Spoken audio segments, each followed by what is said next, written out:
Welcome to Minerva Meets. I'm your host, Sonal Chandler, and this is episode 18.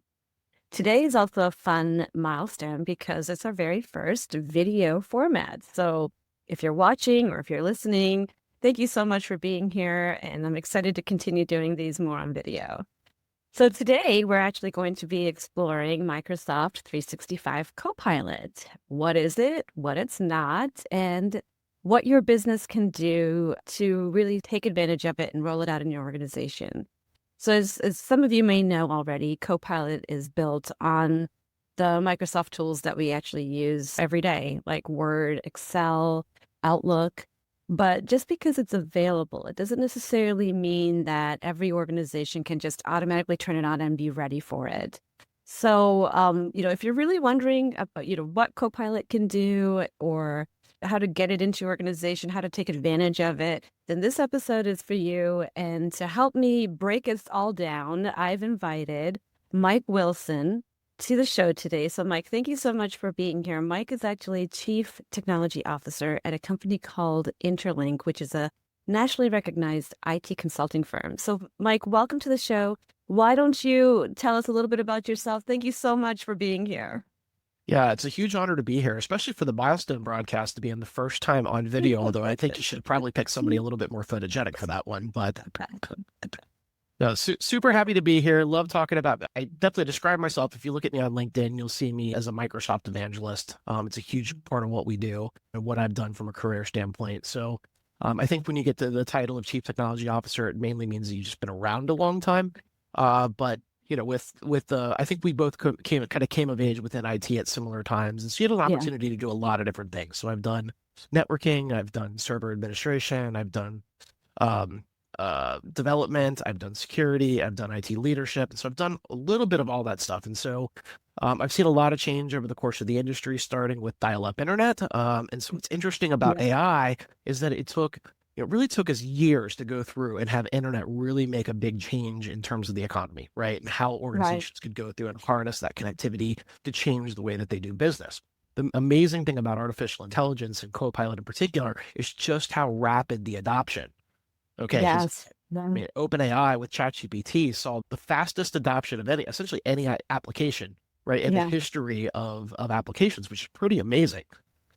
So with Copilot in particular, what we're talking about here is really Microsoft's implementation of OpenAI's foundational models, ChatGPT, within the Microsoft 365 applications and with access to your data.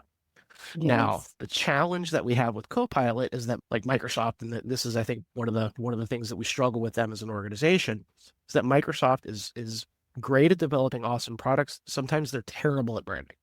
Right. Because when we talk about Copilot, there's a lot of Copilots, right? And so we've got to make sure that we go through and kind of define what it is that we're actually looking at. Yeah. Right? So Copilot could mean Copilot for security, which is embedded inside of the Defender tools. It could mean Copilot for the Power Platform. It could be Copilot for Dynamics, right? But really what we're talking about today is Copilot for Microsoft 365, right? And so this is embedded in the Office applications, like you mentioned. So the ability to use generative AI inside of Outlook, inside of Teams, inside of Word, inside of Excel, inside of PowerPoint. And then also the ability to go through and use Copilot Chat to research the internet. And we can do all of this with access to our data. So what we're talking about is that ability to go through and really have game-changing experiences from an end user perspective, right? So never having to go through and start from scratch on a document. As long as you have a vision for what it is that you're working on, you've got a generative AI assistant who can help you go through and generate that content, or at least take a first pass at it. I know for me, I've got that technical brain, so I'm probably not the most creative, right? So as long as I can go through and outline what it is I want to accomplish, maybe I just go through and literally create an outline in Word. Okay, with a couple of clicks, I can have Copilot go through and create a PowerPoint presentation complete with AI-generated graphics that are related to the content, okay, in a matter of seconds. So for me, that's a huge advantage in terms of my ability to go through and augment something that I'm good at, which is clubbing you over the head with content, and turning into something that is a lot more visually pleasing. Okay, so there's a lot there. So let's pause and say, okay, so the AI that we're talking about today is the one that's embedded. It's like you said, Microsoft's version of OpenAI, or I guess you said it very well. You said Microsoft's implementation of OpenAI.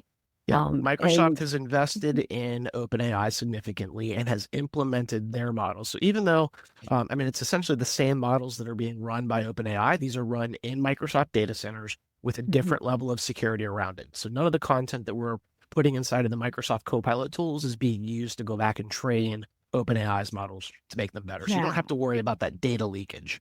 Yeah, and that's key because I get a lot of questions when I'm doing AI consulting work about data privacy and, oh, is my data going to be going out and being, to leverage to train the models? So I think that's a really key thing to point out and to highlight. But you can actually leverage it to use any data that you give it access to within your own organization. Is Yeah, that that's the the part. right way to say it? I think so. And that's the part that I think really makes it kind of unique within the AI space, right? In terms of the number of tools that we've seen. Hmm. One of the challenges that I think a lot of organizations are trying to struggle with or are struggling with in the AI space is how do I go through and pick the right tools for my business? Right, Right. So I've right. got concerns around security, I've got concerns around data privacy, but I also have concerns around how do I pick the right tool for the job? Do I want to take something that's a little bit more general purpose, like ChatGPT or Claude or Grok or Mhm. Copilot, obviously, which is what we're talking about today? Or do I want to go through and look at tools that are very fit for specific purposes? So Mm, there's pros and yeah. cons to different options there. There's different levels of security, but I think Microsoft has built a very nice niche in this space with a tool that is very capable, right? But Mhm. it is more general purpose with the Copilot for M365. But it's unique in that it has access to your data on M365. So if you're already using Microsoft 365 today, and let's be clear, that's most organizations in the Right, United right. States at this point. Yeah. You've got data stored in SharePoint. You've got data stored in Teams. You've got your email content inside of Outlook, right? And so Mhm. Copilot has access to that content, and it does that in a secure way. Now, we Okay. can also go through and compare that to, say, ChatGPT Enterprise. ChatGPT Enterprise is another paid service where, Mhm. again, I can go through and work with it. My data is secure. It's not used to train the models. I think that's common across both of those scenarios. But ChatGPT Enterprise doesn't have access to your data on M365. Right. That's the difference. So even though we have opportunities to go through and make sure that we're at least kind of keeping data within our security perimeter, with Copilot, we can go through and really leverage that access to the data, which again, most of the time, if we're creating a presentation, for example, I'll relate it to our industry because we're both in consulting. If Mhm. I want to go through and create a presentation to present a statement of work back to a customer, I've already got the foundational document. I've Yeah. written the Word document, it's laid out. Okay. And so that ability to go through and say, hey, create a presentation from this existing document is incredibly powerful. Yeah. Oh, yeah. It's I mean, the time you save, right? I mean, I can't tell you how many times I've sat and tried to think about, okay, what do I want to say? Even though I've done this a million times, right? So that's just advantageous to get you, there quicker, right? Yeah, no, completely. And so we see like, a lot of, not every role in the organization is going to go through and benefit from having an AI assistant like Copilot, right? Yeah. But you definitely see the people that are in the more creative professions. So if Mhm. you're in marketing, we see huge advantages in terms of the ability to generate content. And so sometimes I want to go through and leverage my existing content and then iterate Yeah. on it to make it better. In other cases, I may need to go through and create something for, say a new product that we're going to go launch, or I'm going to want to go through and do research on the internet. I found that now that I have access to Copilot, I'm not searching anymore the way that I used to. Right. Hmm. So it's a Yeah. lot better for me to go through and use Copilot to do the foundational research on what it is. And then if I want to iterate from that into a document, or if I want to summarize that in an email that I can send to somebody else in my team, right, I can go through and do that quickly and easily. And what's Yeah. interesting about that, if we go back to the security thing for just a second, is that Google's foundational business is tracking what you do on the internet and finding a way to serve ads to you, knowing Yeah. lots and lots of things about you. Right. Well, when I use a tool like Copilot, I'm no longer doing search. I'm not using Google Yeah. any longer. Yeah. Okay. And again, Microsoft's not out there trying to monetize that knowledge around me. Right. Right. Whatever I go do research on in Copilot stays within the security perimeter of my organization, which is pretty awesome. Mhm. Yeah, that's amazing. So let's kind of pivot and talk a little bit about how do we get to that point, right? Because there's this implementation and setup and, tagging or marking. Like, let's talk a little bit about the different areas that we really have to think about when we're doing an implementation for Copilot. I'm sure Microsoft would love for you to just go through and buy your $30 a user a month license for Copilot and Yeah. just go turn it on for everybody. But I think we all understand that there's some prep work that we want to do in order to make sure that we're really maximizing the value of Copilot and Mhm. ultimately implementing it from a security standpoint. So we really look at things kind of along two tracks. One of those is around kind of the human side of change, right? What Mhm. roles within the organization are going to benefit most? What are the use cases that map to them very specifically? And so we want to make sure that we're taking the time to go through, train them on how to go through and use the tool. And I will tell you, one of the things that we figured out is there's an art to prompting. Okay. The more Yes. Yes. specific you are in terms of telling Copilot what you want, the better result that you're going to get back. Right. Mhm. So being able to describe, here's what I want, here's how I want you to do it, and then here's the format that I want it to come back to me in is incredibly powerful, but that's not intuitive, right? Yeah. We're used to, even if you analogize to working with a human assistant, generally, they know you, they've seen you, right? There's a lot of information that is not conveyed when you make a request to a human assistant.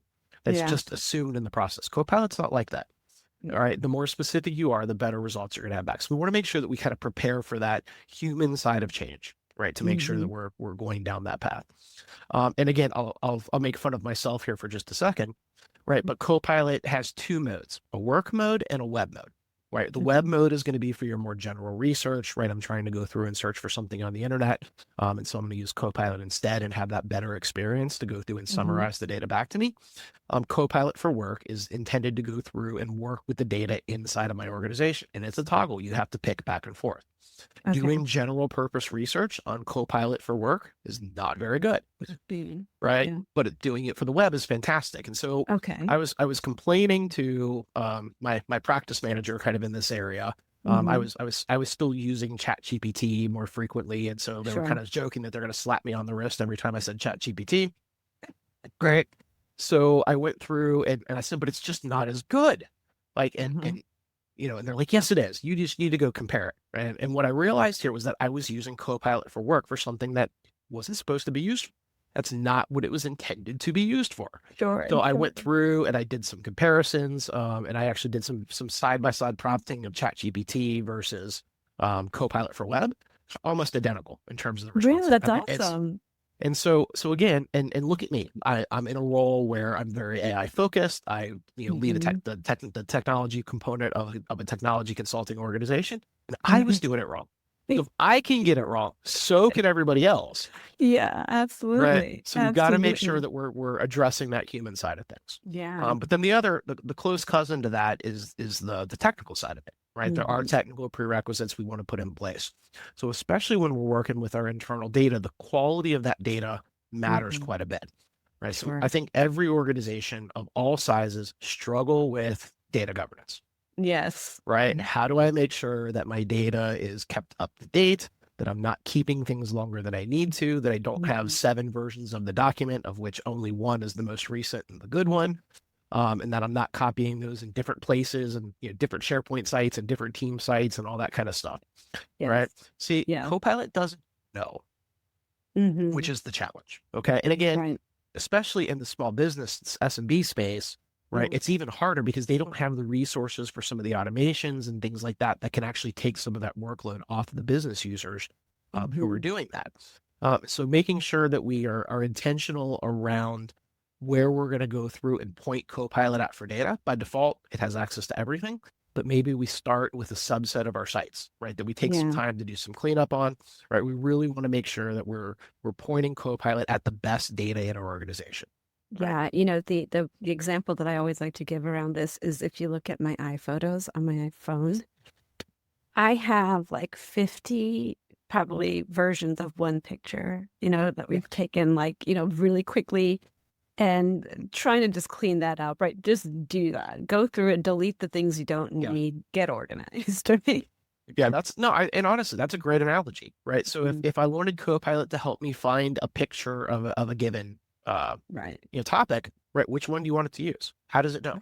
Right. Right. And so Exactly. again, and don't get me wrong, the AIs are continuing to get better, and maybe you could Sure. ask for specific aspects of the picture to help it go through and pick that out for you.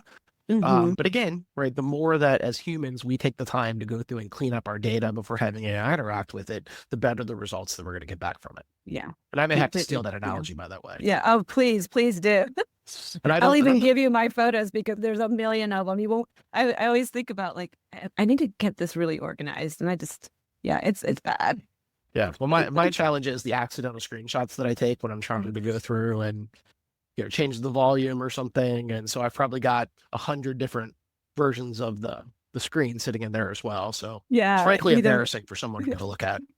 Well, it's funny you say that because my husband, the big joke is that he must have it's a similar number of screenshots of his alarm when he's going to turn it on. I have a number of those as well. So let's talk a little bit about the security and the access controls. Like once you've got the data where it needs to be in a good position, like how do you manage access controls? Is it tied into some sort of access control within the Microsoft suite? Like how does all that work? So this is super interesting because this ends up being one of the topics that are the most common that we have with customers. It's really, if you look Really? at what are they afraid of, is that Hmm. Copilot is going to give access to data that people shouldn't have, Sure, like right? HR data or something like that, right? Exactly, Hmm. right? And so the what's interesting here is that Copilot respects all of the security controls that you have in place. Right. So when Okay. Copilot interacts on your behalf, it has access to only the data that you have access to. Okay. Right. So if you are a member of a SharePoint site, if you're a member of a team, it has access to that data. Obviously, all of Mhm. your personal OneDrive, it has access to that as well in any Sure. files that people have shared with you. Right. So in the end, Copilot doesn't create a security problem that doesn't already exist. But, and Right. here's the but, Oh, okay, would someone think to just go do a random SharePoint search for the payroll file? Maybe, maybe not. yeah. Okay. Yeah. But could I ask Copilot, right? What does Sonal make?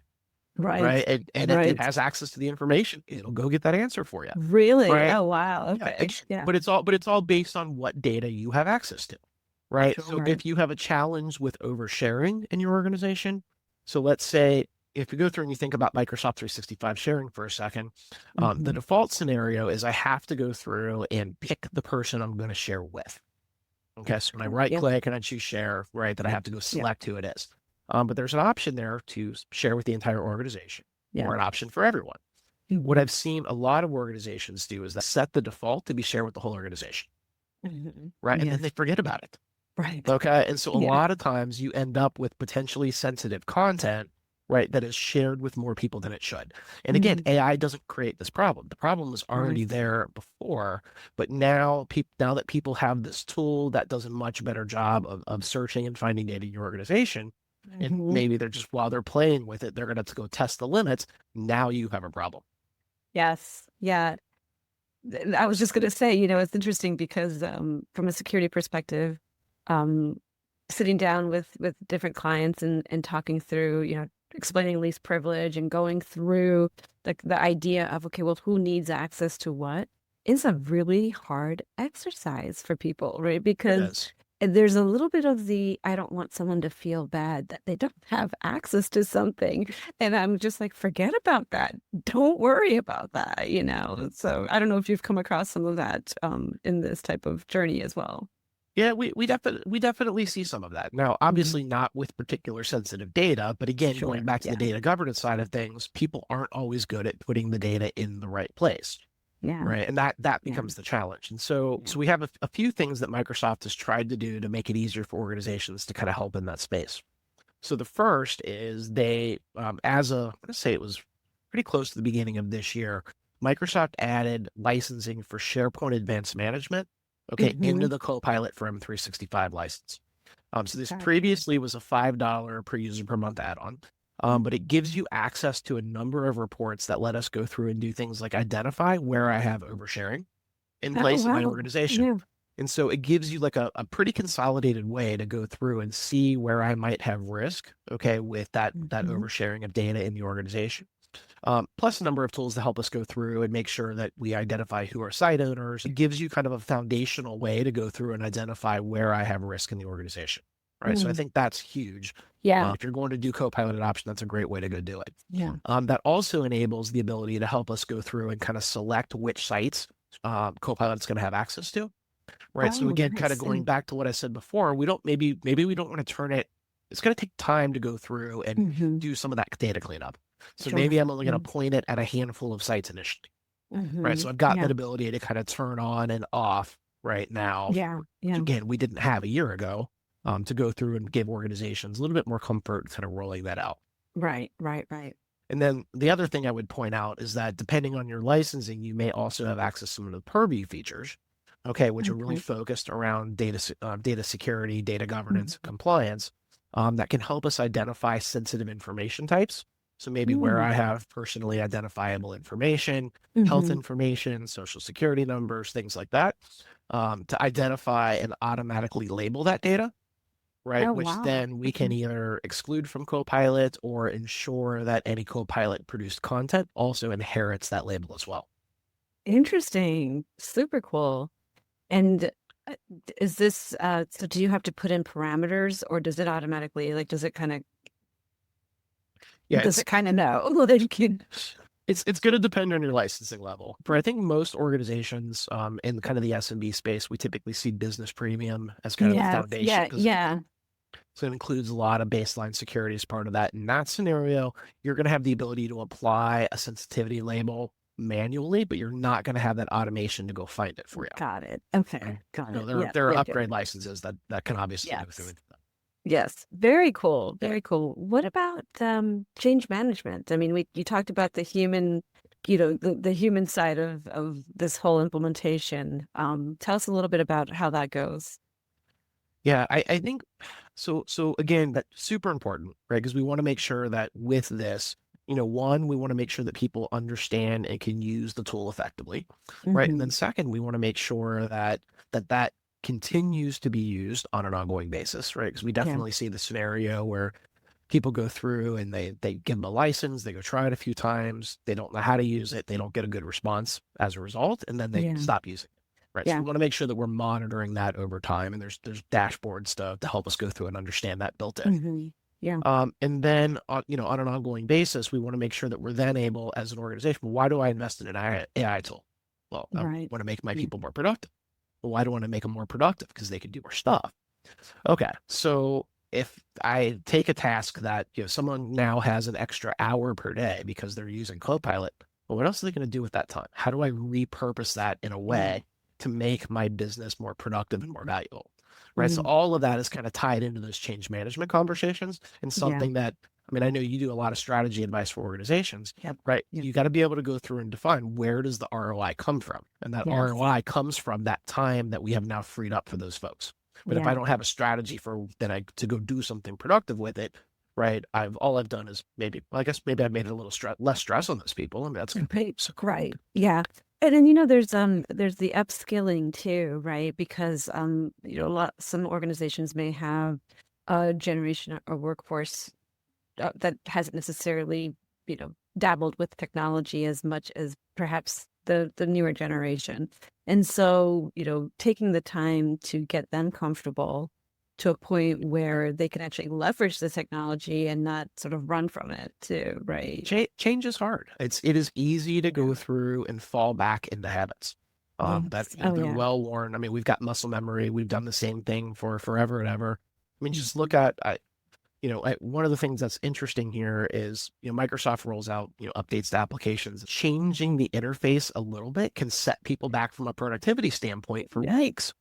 Okay. And again, it's just because we have those well-worn patterns in our memory. And so, Mhm. getting people to go through and say, hey, I'm going to go try to do it a new way, it takes intention and it takes focus. Generally, it takes someone either in your organization or outside of the organization to take that on as a responsibility and to make Yes. sure that you are driving it forward. Yeah, I could, yes, you said it amazingly. Yes, because that comes up a lot in terms of, how do we get the people like I had a conversation with some CEOs and they had mentioned that they were really excited to embrace AI and And through the conversation, they were like, you know what? We're the only ones that have actually had this conversation, and we think it's a great idea, but we haven't even talked to our employees about it. And so the first step that we did was we actually polled people internally to understand what their appetite was, where, what the learning curve was like. And instead of diving into an implementation, we just sort of started with some education about what AI was. And doing those, stopping and recognizing that, I think will tremendously help make your implementation go much smoother than not. No, I think that's super important, right? So going back to the strategy piece there for a minute, I think there's the what tools are we going to put in place? What are we trying to accomplish? But what's interesting here is we find is that we go in and we're starting to help organizations with the adoption of Copilot. And Yeah. again, you've got some folks that are super excited about it, right? And their wheels start spinning about all these different ideas, right? Then you got others that are like, I don't want to put the time into this. I'm too busy to go through and adopt this Yeah. stuff, right? But generally what seems to happen is you start to get people engaged on it. They start seeing the possibility space, and then they start iterating on ideas. Well, can it do this? Can it do this? Right. And a lot of times the answer is going to be no, it actually can't. Right. So I mean, again, it does some things really well. It helps us generate content. It helps us go through and answer questions and understand things more effectively. It helps us go through and create, graphics and things like that. But it's not going to help me always go through and say automate a business process. Yeah. Right. And so, but again, but if we go back to kind of our business user, right, they're not thinking about the technology, right? They're thinking about how can I solve this business problem? How can I make this thing go faster? How can I make it have less errors? How can I make it more efficient? But Copilot and AI in general drives a lot of conversations around where we can apply digital transformation more broadly. And so sometimes the answer is Copilot. Sometimes the answer is a Copilot agent, which can run somewhat autonomously, right? So we can set up an agent for a particular purpose, and it can go through and perform tasks on our behalf. Sometimes it goes back to more basic business process automation, right? Can we use a tool like a Power Automate, okay, to move data from here to there, or to extract information from a document and go put it in another location, right? And again, all of those things exist, right? And so you think about every organization. Let's take accounts payable for a minute. Right. So I get an invoice from, vendor that I'm working with, whatever it is. Okay. And I've got to go through and take that invoice, and I now have to enter that in, either an accounting system or an ERP system. Okay. And so typically you have a human who is looking at the document. They're pulling the information out and they're doing data entry in the system. Okay. So again, this is AI, maybe not generative AI like a Copilot, right? But there's AI tools that can take that semi-structured data, because again, invoices are going to they're going to have similar fields, but they're not going to be the same from every vendor to vendor.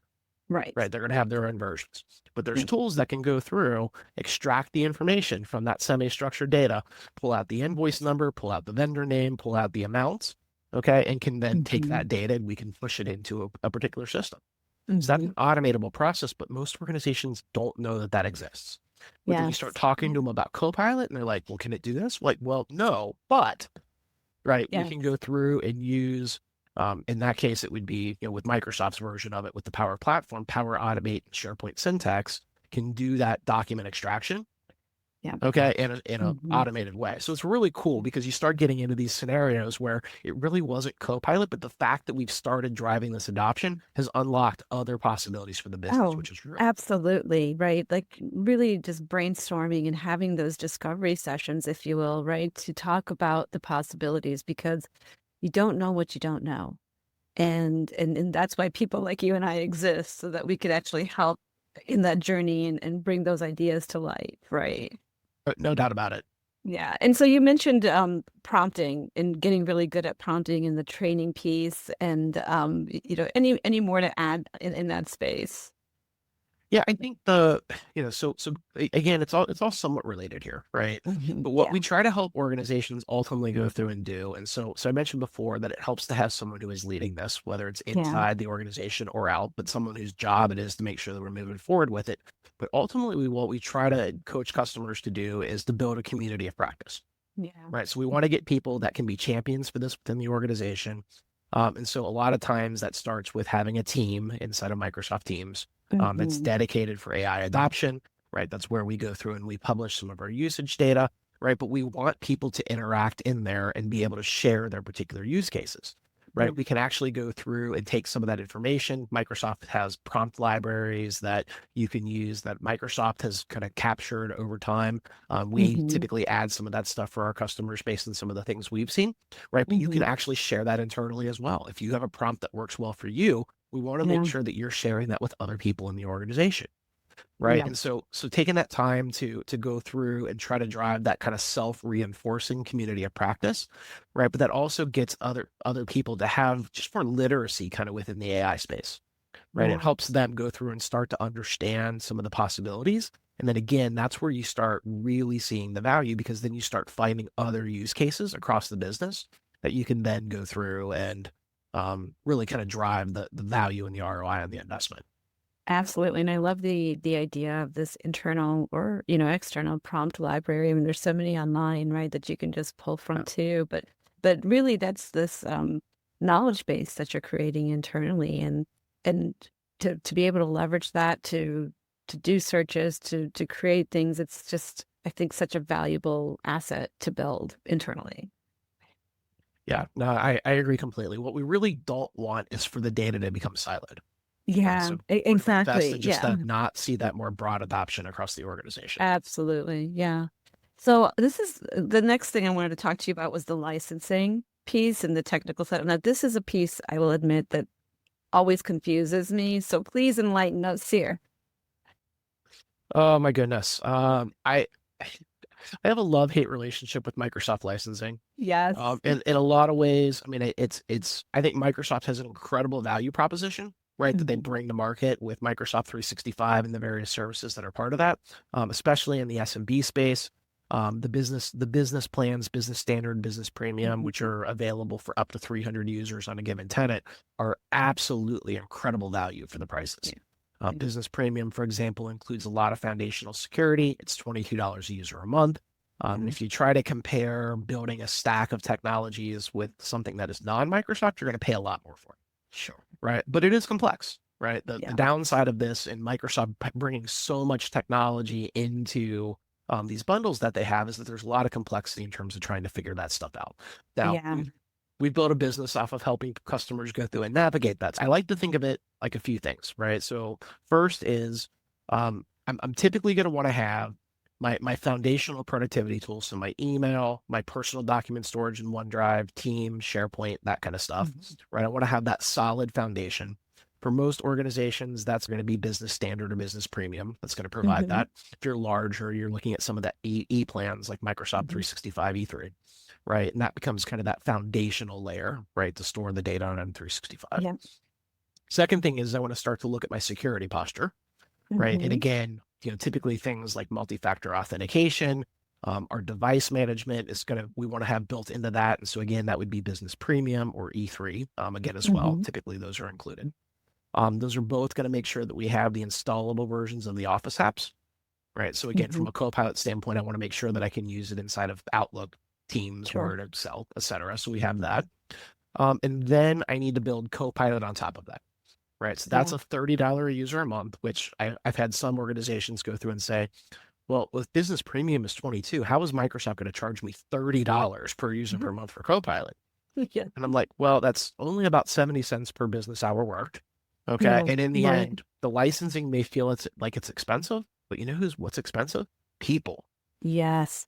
right? And Yes. so if I can make Absolutely. somebody who, I'll just throw out a number here. So let's say they make $80,000 in a marketing role. I Mhm. can make them 10% more productive. Okay. It, Right. it is a no-brainer use case to go through and Absolutely. deploy Copilot for the organization, right? 100%. And then if you're in a regulated industry, I mentioned some of the purview tools earlier that are Right. really Right. kind of have more some of the more automated data governance, data security, and things like that. So there Mhm. are options to go through and add that on. Not every organization is going to go through and need that, especially in the Mhm. SMB space. But as we see, a lot more organizations have to deal with CMMC, other regulatory requirements to go through and have an enhanced level of security. There's definitely options to go through and consider in that space. Yeah. Yeah. Great.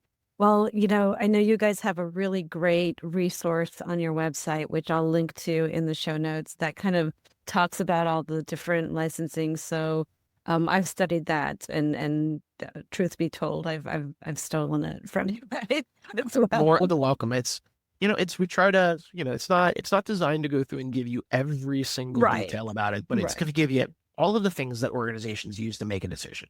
And then we try to Yes. summarize it in a way that we hope is consumable. Yeah, absolutely. Well, let's talk a little bit about some of the use cases that you guys see through your implementations. And, what are some of the things that are most common that you see people leveraging, a Copilot for? What are some of those workflows or tasks that you're seeing, being leveraged? Well, I'll tell you, I think my personal favorite, okay, is the intelligent recap feature inside of Teams meetings. Okay. So if I record or transcribe a Teams meeting, right, Copilot is going to automatically go through and summarize both the notes, right, from the meeting, things that we talked about, help us identify any action items, and can even then go through and create planner tasks automatically to make sure that we're tracking those moving forward. So Right. what I found for me personally is that I don't take notes inside of meetings anymore. I used to have a Right. OneNote up, and so while I'm trying to go through and interact with the person I'm on the call with, I'm also trying to go through and take my personal notes on it. And so it's let me be more present inside of meetings, Yes. right? Which Yes. is Yeah. super helpful. Uh, and Absolutely. and a great example of this, I was with a customer. We were on site in Nashville to go through and visit with them. We had Mhm. it was about an hour and a half kind of envisioning session. We were talking through kind of where they're at with adoption of technologies. We went through a lot of different areas around potential things that they could do to go through and enhance their environment. So Mhm. even though everybody who was participating in the meeting was in the room, right, we still joined the teams, added Yeah. Copilot. And so when we got done, I had a nice summary of the things that we talked about that I could share back to the customer. So all of us could be very, again, present in the meeting. Yeah. But then I also had the ability to use Copilot to interact with the recording afterwards. So Oh, I asked it to summarize a list of projects, okay, yeah. that we had talked about, and then Yeah. create a first pass at the bullet points for implementation. Oh, nice. Okay, Love so it. it probably saved me in terms of the follow-up for a customer. I mean, we do those types of envisioning sessions. Probably would have taken me a couple of hours to tie all of that stuff together and summarize back to them. 10 Oh, minutes. yeah. 10 Oh my minutes and a couple of goodness. prompts. I mean, huge, huge time saver. So all you project managers who are listening, I mean, take note. Oh, completely. Right. That was in our organization. It was our project management team that were some of the first that we actually put those licenses in. Yeah. Okay, huge value to project managers. If you are spending Right. a lot of time in meetings, it is life changing, and I'm not Yes. I'm not exaggerating. It is life I changing. I can imagine. Yes. I used to be heavily in those roles, and you're just going back to back to back, and then you're burning the midnight oil to just sort of put it all together, and you just don't need to do that anymore. Yeah, and then another one that I'll kind of toss out here is really focused around kind of personal productivity. And Mhm. so I think everybody suffers with email, right? And in terms Mhm. of that, it's hard to keep up on. I mean, especially if you're in a lot of meetings, you have emails come in as part of that. You're doing your best to try to keep up on it. Maybe we're Mhm. multitasking when we shouldn't, um, right? But Copilot, at the end of the day, to be able to go through and ask Copilot in Outlook, okay, go through, look through my emails, identify anything that I didn't respond to, Mhm. okay, and create a draft response for me or put it on a list of, my to-do list to go through and start tomorrow. But Yeah. essentially to summarize where I've potentially have gaps, things that I still need to get to and help keep me organized. We've Mhm. got, and I'll actually share this back to you, so maybe you can kind of share it as part of the recording. But Sure. we try Yeah. to have an Uber prompt, as we call it, to go Oh. through and kind of have that end of the day, okay, wrap up and prepare for the next day. And Oh again, my this is something goodness. that I think is across the board for everybody who can use this. That's amazing. Yes, I have to get my hands on that, and I'd love to share it out 'cause that just not only helps you feel like you've closed the day out, Yeah. but then you've also prepped for your morning, right? I mean, Mhm. we all know what mornings are like. Yep. That's amazing. That's awesome. I love those two examples. Um, and so, as we kind of try to start thinking about wrapping this up, I'm thinking about the SMB, right? And they're listening to us talking about this and all this technology. Where do we start as an SMB? I'm like, I'm listening to this and I'm excited, but I still don't know where to start. So what's your advice there? Yeah, I would go through and say, so if you're already using Microsoft 365, Copilot, I think is the best place to start from an AI standpoint. Yeah. right? It's within my security boundaries, right? It's relatively, I mean, it's a little bit more expensive than again, like a ChatGPT Enterprise. Mhm. But again, I can kind of do it pretty easily as an add-on to my existing licensing, and I don't have Mhm. to go through and apply it to everybody in the organization, Yeah. right? So we can go Yeah. through and pick, obviously executives are a great place to start. Project managers are a great place to start. Mm. Sales and marketing, right, can Yeah. benefit from it pretty frequently. Yeah, but pick those people within the organization and let's go through and just get it going. Like I Yeah. said before, it's not going to create security problems that don't already exist, right? So, Right. maybe you do a little bit of, like I said, the SharePoint Advanced Management, look at those reports, whether it's, if you have internal IT or you have a vendor that you work with, ask them to go look at that, and then go through and just start playing with it. Right. Yeah. Obviously, if you have an organization, like if you can come in to help or someone like us could come in to help, obviously Yeah. that's better. But I wouldn't say you have to wait for that. Right. I think Yes. the number Yeah. one thing is just to get moving with it, to try Mhm. things and try to encourage that culture of let's go play with it. Let's see if we can break Yeah. it. Let's see if we can do interesting things and push the limits. And you'll pretty rapidly start to figure out, well, what works and what doesn't. Okay. Mhm. And then you can start to figure out where your next steps come from, right? Yeah. Do I want to look at some of these purpose-built AI tools for a given job, right? Or, is Copilot ultimately kind of what we need? Yeah. Yeah. That's amazing.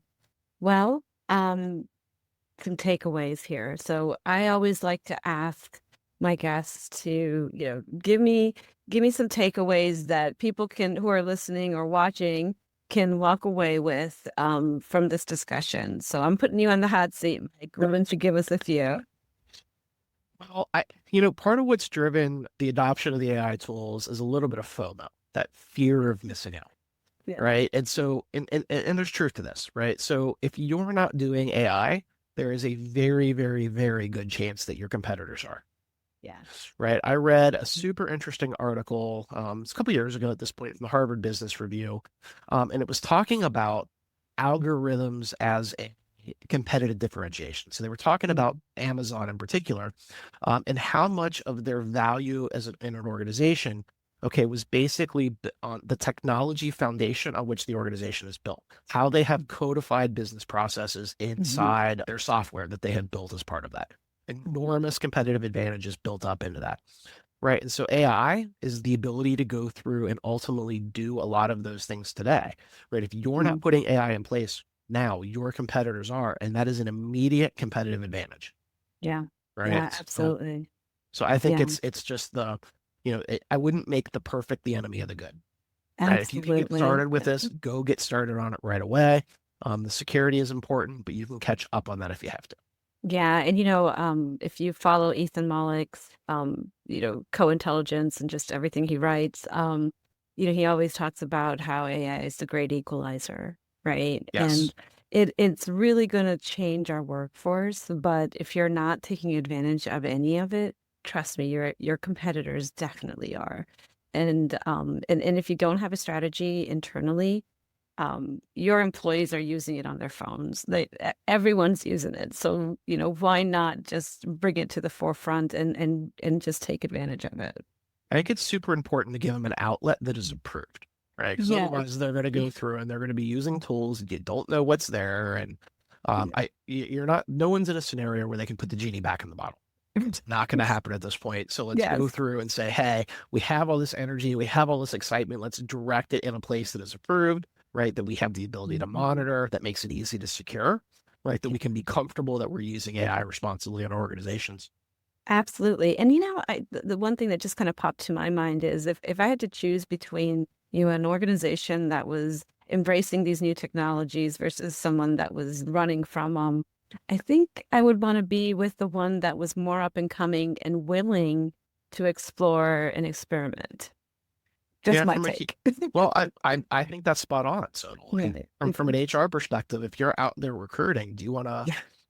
do you want to not be do you want to be that company that's not using AI, right? Yeah. Trying to recruit, Yeah. especially if you look at today's college students. I mean, I know we've got a bit of a challenge kind of in the university space right now Yeah. around how Yeah. often they're using the AI tools to go through and complete assignments and things like that. And I will admit that I've got a bit of mixed opinion on this one. right? Sure. So Sure. Yeah, I'm with you. I hear a lot of the same things around AI that I heard about calculators when I was in high school, Yeah. right? And I still learned how to do math, okay, even if the Yes. calculator helps make me more effective, Right. right? Right. And so you're taking this generation now that are essentially being raised on AI. You don't want to bring them an organization where that doesn't have access to those tools. Yeah, 100%. Well, on that note, Mike, thank you so much for being a guest here and sharing your insights. And I just can't wait to have you back and talk a little bit more about, well, probably take another angle of AI and just dive deeper. But I'd love for you to tell our guests how they can find you, LinkedIn, website, wherever. Yeah, I'm sure we'll do this again at some point because the pace of change is just absolutely I insane. know, right? But thank you so much for having me. It's Mike Wilson, Interlink Cloud Advisor. So interlink.com is the best way to get a hold of us. And if you're looking for any follow up with me specifically, hello@interlink.com is the easy button to, if you got a question about Microsoft licensing, how to move forward with the stuff, happy to go through and help connect you with the right resource in the organization. Yeah, and I'll link all of this in the show notes. And I have to say that I actually recently met Mike at a conference where he gave a talk about their journey with AI. And it was amazing that when he got off stage, I had to go run up to him and tell him how much I enjoyed his presentation and wanted to get him on the show. And, we've connected since then. And I've just really enjoyed this journey and this friendship. So thank you so much, Mike, Likewise. for being on the show and for just imparting all of your knowledge. It's been so great. So thank you so much. And again, we'll have you back and we'll talk about more details around AI. I wanted to remind our guests here that if you are interested in contacting Minerva to do strategy work or any sort of security work, you can contact us. Yeah, exactly. At Let's Talk at minervaconsultinginc.com. You can also go to our website at minervaconsultinginc.com. And as usual, I like to ask our listeners to take 3 quick next steps: subscribe to the podcast, leave a rating, and add a comment. Thank you again, Mike. I really appreciate it. Thank you, everybody, for joining on this video podcast. So thanks so much. And we'll see you guys next time.